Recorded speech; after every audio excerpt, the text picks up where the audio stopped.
그렇게 성도는 선악과, 옛성전, 율법, 호코스모스에 먼저 던져져요. 그걸 세상이라고도 하고 옛사람, 옛성전 이렇게도 이야기하지만 그냥 호코스모스라고도 해요. 성경이 그걸 속옷이라고 해요. 속옷. 그런데 그 속옷, 즉 선악과 옛성전, 율법, 호코스모스가 무엇인지 알게 되었을 때 그 속옷이 진리의 겉옷, 전신갑주, 허플론, 의의 병기가 되는 형국으로 진리가 설명이 되어져요. 성경에서. 지금부터 제가 그 의의 병기, 호플론, 전신갑주, 파노플리아를 입는 비결을 알려드릴게요. 잘 오신 거예요. 어렵지 않아요. 잘 들어보세요. 성경에는 두 종류의 옷이 항상 등장해요. 속옷, 더러운 옷과, 그렇잖아요. 속옷은 더러운 거예요. 그래서 늘 갈아입는 거예요. 그리고 겉옷, 호플론, 밖의 것을 막아주는 호플론, 병기로서의 옷이 있어요. 예수님께서도 속옷을 달라고 하는 자에게는 겉옷을 함께 주라 라고 이야기했죠. 율법을 달라고 하는, 그걸 가르쳐주는, 달라고 하는 로고스를 들어오는 자들이 있거든 겉옷으로 함께 줘야지 그것만 주면 소용없어라는 뜻이에요. 두 종류의 옷이에요. 근데 속옷이 먼저예요. 예수님께서 십자가에서 죽으실 때 겉옷과 속옷을 다 입고 계셨습니다. 근데 예수님이 입고 계셨던 속옷은 호지 않은 속옷이라고 적혀 있죠? 구약에서는 그걸 반포 속옷이라고 그래요. 호지 않았다는 건 통짜로 하나라는 뜻이에요. 그건 제사장들이 입었던 옷이에요. 그리고 당시에 중상류 이상의 귀족들만 입었던 속옷을 예수님이 입고 계셨어요. 무슨 청빈, 청렴 이따오 소리들 좀 하지 말아요. 기독교는 그런 거와 상관없다니까요. 무슨 가난하면 다 무슨 거룩한 줄 알아. 돈 벌어서 잘 사세요. 예수님도 귀족들 속옷 입고 있었다니까요. 호지 않은 제사장 속옷. 이음새가 없이 머리 위부터 발끝까지 하나로 전부 가린다라는 의미에서 호지 않은 속옷이에요. 제사장들은 겉옷 입지 않고 그 호지 않은 속옷만 입고 있었어요. 그리고 1년에 한 번 대제사장이 속죄일에 지성소에 들어갈 때만 겉옷을 그 위에 챙겨 입고 들어가서 죄사함, 전체의 죄사함을 끌어낸 거예요. 그래서 속옷은 제사장들의 옷이에요. 출애굽기 28장 39절 보세요. 너는 가는 배실로 반포 속옷을 짜고 가는 배실로 관을 만들고 띠를 수놓아 만들지니라.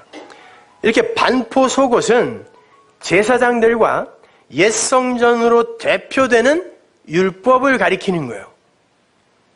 그래서 주님께서 제자들을 보내시면서 두 벌 옷 가져가지 마 그런 거예요. 거기서 쓰인 말이 디오키토나스, 두 벌 속옷이에요. 옷 두 벌 갖고 가지 말고 한 벌만 갖고 가 이런 말이 아니라 니들이 지금 내가 진리를 전하라고 보내는데 속옷만 두 개 갖고 가면 안 되잖아. 그러니까 겉옷도 갖고 가야지라는 의미에서 두 벌 속옷 가져가지 마 그런 거지 옷 두 벌 갖고 가지 마 그런 거 아니에요.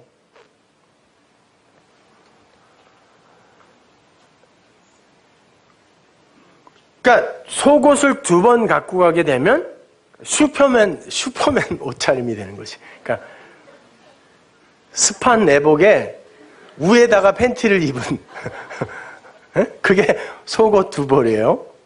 그럼 바보죠 그거는. 그러니까 그렇게 입고 가지 말라는 거예요. 예수님의 그 속옷과 겉옷이 누구에게 어떤 모양으로 주어지는지 한번 보세요. 요한복음 19장 23절. 군병들이 예수를 십자가에 못 박고 그의 옷을 취하여 네 깃에 나누어 각각 한 깃씩 얻고 속옷도 취하니 이 속옷은 호지 아니하고 위에서부터 통으로 짠 것이라.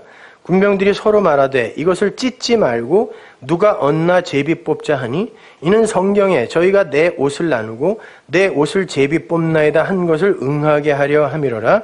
군병들은 이런 일을 하고. 시편 22편에서 그대로 예언된 거예요. 이거. 예수님의 겉옷 히마티온을 예수 죽인 자들이 나누어 가자요. 네 조각으로. 산상수훈에서도 예수님께서 마지막 5계명을 4개로만 설명해 주세요. 그리고 4복음서 4개이고 그리고 구약에도 4복음서가 있어요. 창세기 빼고 출애굽기, 레위기, 민수기, 신명기가 복음을 이야기하고 있거든요. 이걸 원문에 맞게 설명을 하면 그의 겉옷을 취하여 진리를 취하여 그 십자가가 뭔지를 진리로 취하여 그 네 부분으로 그들 안에 각각의 지체로 되게 했다 이런 뜻이에요. 행간의 의미가. 단순히 옷을 나눠 가졌다 이런 뜻이 아니라 거기 뭐 분깃이란 단어도 나오고 되게 했다, 성립시켰다 이런 단어도 나오고 하는데 그냥 그거를 무슨 말인지 모르니까 국어학자들이 이렇게 그냥 감수해 놓은 거예요. 이건 하나의 모형이에요. 예수님의 죽음으로 보여지고 있는 그 진리를 성경에 보면은 네 부분이라는 단어가 굉장히 많이 나오는데 그 네 부분으로 예수 죽이는 자들이 취하니 겉옷을 취하니 그 넷이 그들 안에서 각각의 분깃 이게 각각 나눠 가졌다 이렇게 번역이 되는데 각각의 분깃으로 성취됐다. 성취되더라 이런 뜻이거든요. 그렇게 되면 율법인 속옷이 그들에게 어떻게 돼야 돼요? 찢어지고 나누어진 책들이 아니라 하나로 이해가 돼야 되죠. 사랑으로. 아, 그게 그거였구나. 그래서 그 속옷은 나누지 않고 통째로 하나로 가져가는 거예요. 겉옷은 네 조각으로 찢어버린다니까요. 근데 그게 그들 안에서 지체로, 부분으로 그게 성립이 되니까, 성취가 되니까, 그들의 겉옷이 되니까 속옷이 하나로 보이는 거예요. 아, 사랑, 아가페, 하나님 이렇게 보이려는 거예요. 나중에 이해가 가실 거예요. 요한계시록의 성도들이 입은 옷, 흰 옷도 전부 히마티온, 겉옷이에요. 신기하지 않아요? 겉옷이라고 써 있어요. 다. 예수님이 입으신 옷도 겉옷. 12의 혈루증 앓던 여인이 예수님의 옷가를 만졌다고 그러죠. 그것도 옷가가 아니라 겉옷이란 뜻이에요. 겉옷. 병자들이 와서 예수님의 옷술을 만졌다. 이것도 겉옷이란 뜻이에요. 옷술이 아니라 겉옷. 진리를 만지면 진리와 접촉하면 다 살아나는 거예요. 겉옷이에요. 예수님이 변화산에서 눈이 부신 희왕찬란한 옷을 입으시죠. 그 옷도 겉옷이란 뜻이에요.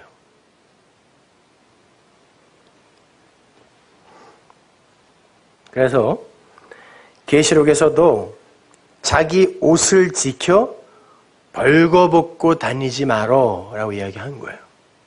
그것도 겉옷이에요. 그거 지키라는 거예요. 진리를 놓치면 안 된다는 거예요. 법으로 돌아가면 안 된다는 거예요. 근데 겉옷 뺏기면 속옷도 있는데 왜 겉옷 뺏기면 벌거벗는다라고 이야기할까요? 겉옷을 입었다라는 건 이미 그 속옷이 율법이 진리로 겉옷이 되었다라는 의미이기 때문에 이건 벗겨질 수 없다라는 의미이기도 하지만 이게 벗겨지면 벌거벗게 되는 거야 라고 이야기를 하는 거란 말입니다. 고린도후서 5장 1절 보세요. 만일 땅에 있는 우리의 장막집이 무너지면 하나님께서 지으신 집 곧 손으로 지은 것이 아니요 하늘에 있는 영원한 집이 우리에게 있는 줄 아나니 과연 우리가 여기 있어 탄식하며 하늘로부터 오는 우리 처소로 덧입기를 간절히 사모하노니. 여기서 입다 벗다라고 하는데 여기서는 사도 바울이 성전으로 이야기하고 있어요. 성막으로 이야기하고 있단 말이에요. 그 옷을 이렇게 입으면 벗은 자들로 발견되지 않으려 함이라. 이게 계시록에서 니들 옷 지켜, 겉옷 지켜, 안 그러면 벌거벗은 자 된다. 그 단어랑 똑같은 단어예요. 이렇게 우리가 그 성전으로, 하늘의 성전, 새 성전으로, 새 처소로 입게 되는 건 벗은 자들로 발견되지 않으려 함이라. 이 장막에 있는 우리가 짐진 것 같이 탄식하는 것은 벗고자 함이 아니요, 율법을 폐하러 온 것이 아니요, 오직 덧입고자 함이니 그 율법이 진리로 이해되면 그걸 겉옷으로 입는다라고 하는 거예요. 덧입고자 함이니 죽을 것이, 율법이 생명에게 속옷이 삼킴바 되더라. 이 그림 이해 가세요? 이게 속옷과 겉옷의 이야기예요. 어떻게 더 선명하게 설명을 해, 이거를. 에? 그 이야기 하는 거예요. 그렇게 겉옷이 속옷을 덮어버리면 속옷이 안 보여요. 그래서 덧입는다라고 하는 거예요. 덧입는다. 그러나 율법의 측면에서 봤을 때 이거는 아니니까, 폐해져야 되니까 어떤 곳에서는 벗어라라고 또 이야기하는 거예요. 그러나 이걸 벗어서 딴 데 오는 게 아니라 이 안에 들어있는 진리가 이해되어지면 이게 겉옷이 되어버리는 거예요. 그래서 덧입어라 라고도 또 이야기하는 거예요. 이사야서 61장 10절 보세요. 내가 여호와로 인하여 크게 기뻐하며 내 영혼이 나의 하나님으로 인하여 즐거워하리니 이는 그가 구원의 옷으로 내게 입히시며 의의 겉옷으로 내게 더하심이 신랑이 사모를 쓰며 신부가 자기 보물로 단장함 같게 하셨습니다. 신랑 신부의 혼인잔치를 겉옷을 신랑이 입히시는 것이라고 이야기하는 거예요. 의의 겉옷, 구원의 겉옷이라고 해요. 이게 호플론이야. 전신 갑주, 오늘 본문이 말하는 의의 병기예요. 호플론. 입어라. 입고 하나님 신랑 옆에 서라. 신랑 신부가 결혼하는 거야. 옆에 서는 거예요. 팔짱 끼고. 그런데 그 율법의 속옷을 갖고 성경을 갖고 성경을 이야기하고 성경을 공부한다고 하는데 결국은 그것도 다 지켜내지 못하고 진리도 발견해내지 못할 때 어떻게 되죠? 그들에게 준 그것도 뺏기게 되는 거예요. 그렇잖아요. 줬어요. 일단 속옷을 줬단 말이에요. 그것으로 예수라는 진리를, 겉옷을 이해하라고 줬는데 그걸로 진리로 가지 못하면 그걸 뺏긴다라고 하는 거예요. 있는 것도, 준 것도 뺏겠다라고 하는 말이 그 말이란 말이에요. 마가복음 14장 48절 보세요. 예수께서 무리에게 말씀하여 가라사대 너희가 강도를 잡는 것 같이 검과 몽치를 갖고 나를 잡으러 왔느냐? 내가 날마다 너희와 함께 성전에 있어서 가르쳤으니 너희가 나를 잡지 아니하였도다. 그러나 이는 성경을 이루려 함이니라 하시더라. 제자들이 다 예수를 버리고 도망하니라. 한 청년이 벗은 몸에 배 혼이불을 두르고 예수를 따라오다가 무리에게 잡힘에 배 혼이불을 벗어버리고 벗은 몸으로 도망하니라. 예수님이 사람들에게 붙들리는 장면이에요. 근데 예수님께서 이런 말씀하세요. 내가 날마다 성전에서 너희를 가르칠 때 너희는 나를 붙들지 않았다. 그런데 지금 검과 몽치로 붙들러 오네? 정작 성전에서 진리로 나를 붙들으라고 가르쳤더니 그때는 안 붙들더니 지금 검과 몽치로 나를 죽이려고 붙들러 오네?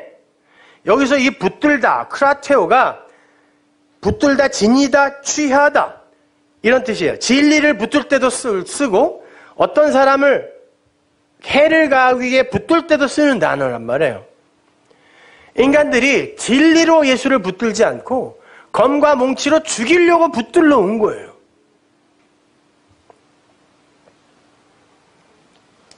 율법은 진리를 박살내기 위해 붙들죠.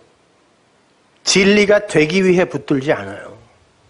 성경을 공부하고 연구하고 암송하고 하는데 진리를 박살내기 위해 붙든다니까요. 오늘날 우리 교회를 가장 공격하는 이들은 교회예요. 스님들은 좋아하더라고요, 오히려.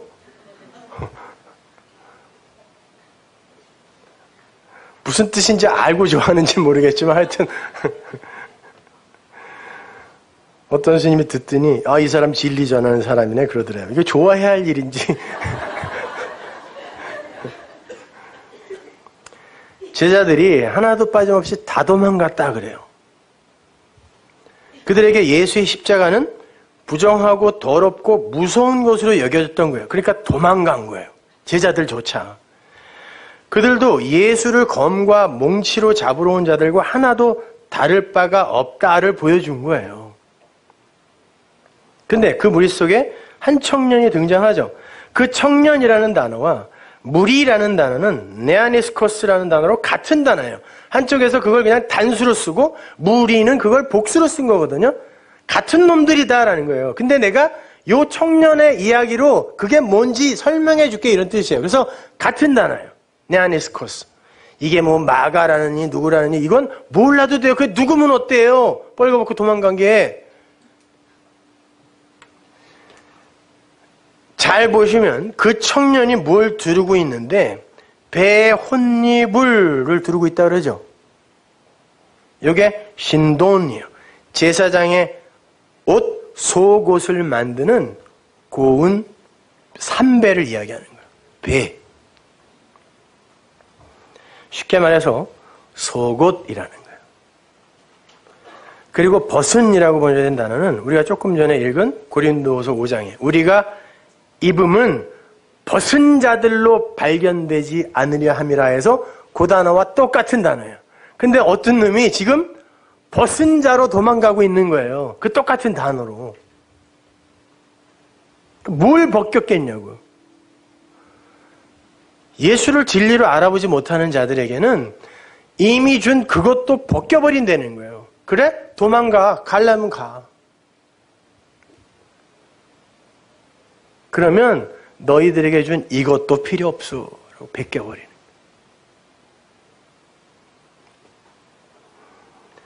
계시록 16장 15절 보세요.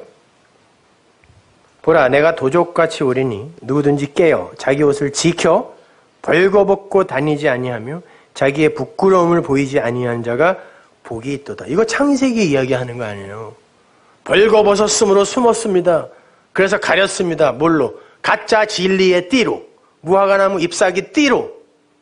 하나님이 그거 벗기고 진리의 띠로 전신갑주 입어 그런 거잖아요. 계시록에서 이거 똑같이 이야기해 주는 거예요.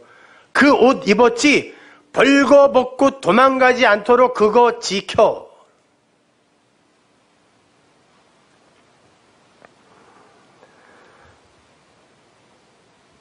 이게 성도의 모습이에요. 진리의 말씀에 끝까지 묶여서 사는 자들. 그들은 목숨 위에 그 진리에 목숨을 걸고 그 진리의 겉옷을 지켜요. 근데 여기 지금 여러분들 고개를 끄덕끄덕 하면서 다 듣고 있는 것 같지만 여태까지 제 등에 비수를 꽂고 도망간 사람들은 전부 그런 사람들이었어요. 어디서 이런 말씀을 또 듣겠습니까? 이런 사람이었어요. 다. 근데 끝까지 오래 참음으로 못 들어요. 중도에 이건 뭐야? 난 못 죽어. 이러고 대부분 도망가요. 그러나 끝까지 그것을 지키는 이, 지니는 이를 오래 참음, 인내라고 해요. 그거를. 다른 거 아니에요. 뭐 고난이 왔는데 그거 꼭 참았다. 그거는 뭐 딴 사람들도 할 수 있어요. 다른 종교인들도 다 할 수 있다니까요. 그거는.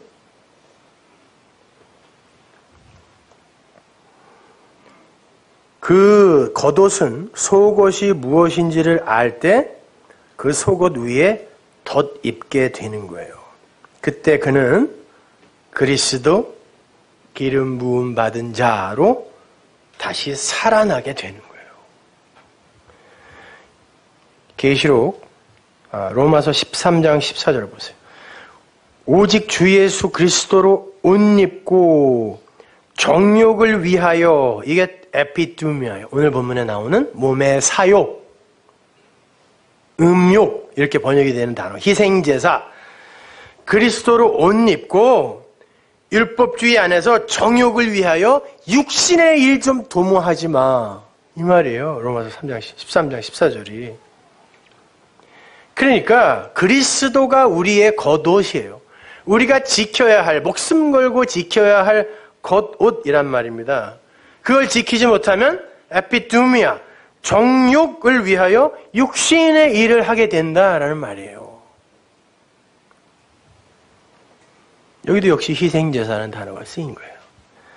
그래서 요한계시록에서 천상의 예수님이 입으신 세마포와 복음서에서 제자들이 만들어 입힌 세마포가 다른 것으로 나와요.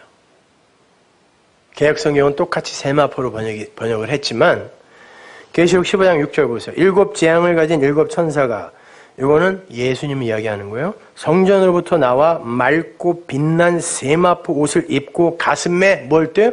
금띠를 띠고, 이 단어, 진리의 띠. 그분이 진리의 금띠를 띠고 세마포를 입고 계시는데, 여기에서는 그 세마포가 신돈이 아니라 린넨이라는 단어가 나왔죠. 리논이에요. 리논. 이건 겉옷을 만들 때 쓰는 삼배예요. 리논은. 신돈은 속옷을 만들 때 쓰는 삼배고. 성경에서 그 법을 은혜로 해석해내지 못하면, 속옷이 겉옷이 되지 않으면 여러분이 가진 것마저 빼앗기고 슬피 울며 이를 갈게 돼요. 여러분, 빛이라는 건 어둠을 드러내는 거잖아요. 그러면 빛은 뭐예요? 어둠을 드러내는 거면 어둠이잖아요. 그러나 그 어두움을 어두움으로만 보는 자들이 죽는 거고, 그 어두움을 빛을 통하여 이게 사실은 빛을 이야기하고 있는 거구나라고 아는 그 자들이 사는 거란 말이에요. 그러니까 빛과 어둠은 하나라니까요. 이게 하나라는 거예요. 이게 연합이라는 의미란 말이에요. 다른 게 아니에요. 여기에 무슨 선악이 있고 어둡고 밝음이 있어요. 그건 다 진리 안에서 그냥 하나라니까요.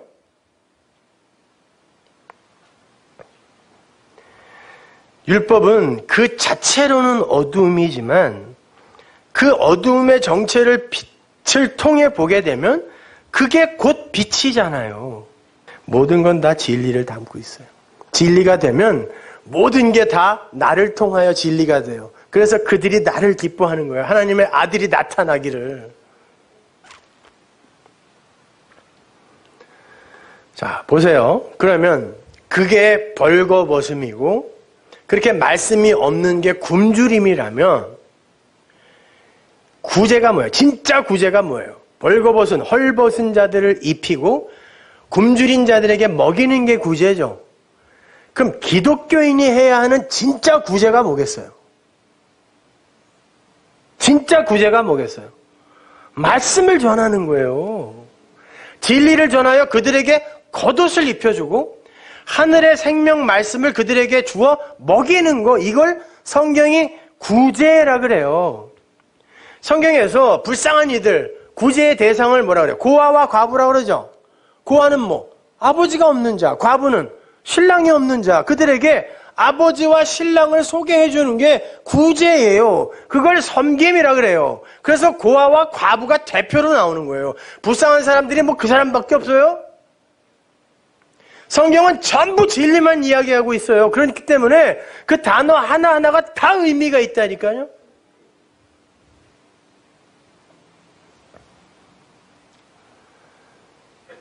야고보서에서 계시록에 나오는 그 벌거벗음의 상태, 니네들 벌거벗지 않게 옷 잘 지켜 해서 그 벌거벗음이라는 단어가 야고보서에서 나오거든요. 한번 볼게요. 야고보서 2장 15절. 만일 형제나 자매가 헐벗고 이 굼노스예요. 이게 벌거벗고 겉옷이 없어서 벌거벗고 일용할 양식이 없는데, 일용할 양식은 주기도문에서 배웠잖아요. 하나님의 말씀이에요. 너희 중에 누구든지 그에게 이르되 평안히 가라, 더웁게 하라, 배부르게 하라 하며 그 몸에 쓸 것을 주지 아니하면 뭘 주라는 거예요? 말씀을 주라는 거예요. 근데 그 말씀을 안 주고 엉뚱한 얘기하면서 평안해요, 배부를 거예요, 잘 될 거예요, 그러면 뭐라는 거예요? 그게 무슨 믿음이냐가 이 이야기인 거예요. 말로만 예수 믿는다 그러고 그냥 지만 혼자 처먹고 살이나 뒤룩뒤룩 찌고 이런 거 경고하는 말이 아니라, 야, 어떻게 진짜 벗은 사람, 진짜 배고파서 죽을 사람이 의에 줄이고 목마르다 해서 그 단어는 상대적 굶주림이 아니라 그랬죠? 이거 없으면 죽는 절대적 굶주림이란 말이에요. 그런데 그가 진짜 살고 그가 진짜 겉옷을 입을 그걸 주지도 않고 엉뚱하게 감정적으로 위로해주면서 두 주먹 불끈지게 밖에 나가서 또 그냥 열심히 희생제사하게 만들어 놓고 잘 될 거야, 평안할 거야, 배부를 거야, 열심히 해봐, 그러면 하나님이 복 줄 거야, 응답해 줄 거야, 이러면 이게 무슨 믿음이냐 그러는 거예요. 그러면 행함이 있는 믿음은 뭐겠어요? 그 말씀을 흘려주라는 얘기예요. 그래서 구제와 봉사와 섬김의 직분으로 뽑힌 집사들이, 7 집사죠. 집사들이 구제하고 섬김을 하는데 전부 말씀 전하다가 죽는 거예요. 성경 어디에 그들이 불쌍한 사람들한테 뭐 밥 퍼주고 쌀 갖다 주고 그랬고 했단 말이 있어요. 7째 집사 대표가 누구예요? 스데반, 빌립이죠. 2 사람밖에 안 나와요. 스데반은 뭐 한 사람이죠? 구약을 설명해요. 스데반이 한 설교 읽어보세요, 집에서. 전부 구약의 이야기예요. 그러나 그 속에 진리를 담아 설명하고 죽어요. 구약은 모세로 죽는 거예요, 스데반은. 근데 빌립은 이사야서, 구약을 신약, 이게 누군지 알아? 라고 신약으로 설명해주고 그가 자유롭게 풀려나요, 이방인이. 그 이방인이 누구예요? 이디오피아 사람이에요. 3,000km 밖에서 절기를 지킨다고 희생제사 드리러 온 거예요, 예루살렘에. 하나님이 답답해서 보낸 거예요. 가갖고 그게 뭔지 얘기해줘. 야, 3,000km를 재물을 갖고 제가 나 여기를 찾아온다, 세상에. 빌립이 얘기해줬어요. 기뻐 갔다 그래요. 그가 그 다음 해에 또 6월절 지키러 왔을까요? 안 옵니다. 그걸 끝내버리는 게 집사. 7이라는 말이 쉔, 부엘 쉐바에서 그 쉔이 7번 말하다잖아요. 7번 말하는 건 언약을 이야기하는 거예요. 그래서 교회에서 이렇게 교회의 일을 담당하는 이들을 장로라고 하고 그들 중에 말씀을 전하는 그걸로 진짜 구제하고 섬기는 이들을 집사라고 하는 거예요. 근데 오늘날 교회가 칼빈의 말만 듣고 집사는 교회 행정하고 장로는 무슨 영적인 거 개뿔이나 뭘 하냐고 장로들이. 사고나 치지, 교회에서. 뭐 잘하는 거 봤어요, 장로들이. 그런 거 아니란 말이에요. 그러니까 교회에서 무슨 직분이 뭐 어쩌고저쩌고 그런 데 가세요. 그런 거 하는 거 아니란 말입니다. 디콘이라는 건 말씀으로 입히고 말씀으로 먹이는 거예요. 그래서 그 스데반과 빌립이 집사의 역할을 하나로 묶어서 보여주고 사라지는 거예요. 그게 구제예요. 돈 있으면 불쌍한 사람들한테 밥 퍼주고 이런 거 하세요. 하지 말라는 거 아니에요. 그러면 마음도 편하고 따뜻해지고 애들한테 교훈도 되고 좋아요. 그러나 이걸 신앙이라고 이야기하진 말자는 거예요. 그런 거 하지 말자는 거 아니에요.